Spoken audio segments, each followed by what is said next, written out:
നമസ്കാരം.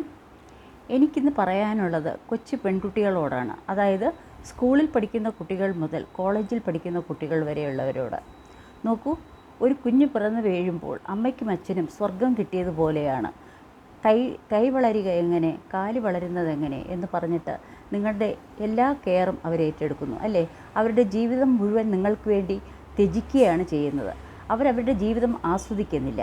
അങ്ങനെ ഒരു പരുവമായി നിങ്ങൾ സ്കൂളിൽ പഠിക്കുന്നു, ഹൈസ്കൂളിൽ പഠിക്കുന്നു, അല്ലെങ്കിൽ കോളേജിൽ പഠിക്കുമ്പോൾ നിങ്ങൾ അടുത്ത് കാണുന്ന മൊബൈൽ ഷോപ്പിലെ അല്ലെങ്കിൽ എന്നും ഷേക്ക് കുടിക്കാൻ പോകുന്ന ആ ഷോപ്പിലെ ഒരു നല്ല സുന്ദരനായ പയ്യനെ കണ്ട് ആകൃഷ്ടയായി അവൻ നമ്പർ കൊടുത്ത് അവനും അല്ലെങ്കിൽ ഇൻസ്റ്റയിൽ കാണുന്ന ഒരാളുമായിട്ട് നിങ്ങൾ ചാറ്റ് ചെയ്ത് സൗഹൃദം സ്ഥാപിക്കുന്നു.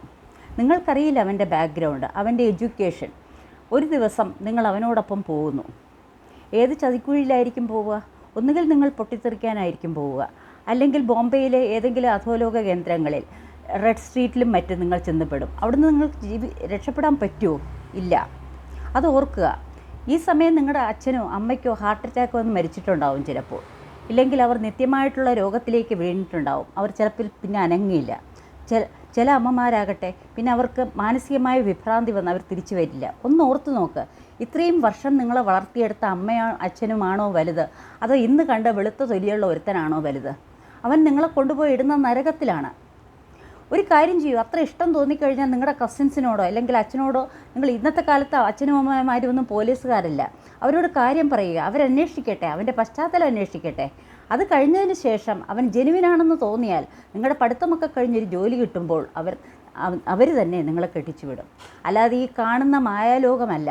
ഇതൊക്കെ വെറും വെളിച്ചമാണ്. വെറും എന്തോ പറയുക, പ്ലാസ്റ്റിക് പൂവുകളെ പോലെയാണ്.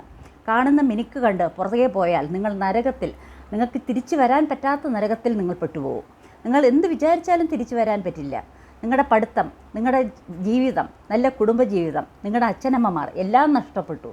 നിങ്ങൾ ഏതോ തുറങ്കിലടയ്ക്കപ്പെടുന്നവരായിട്ട് മാറും. അത് വേണോ? കുട്ടികളൊന്ന് ചിന്തിച്ച് നോക്കൂ.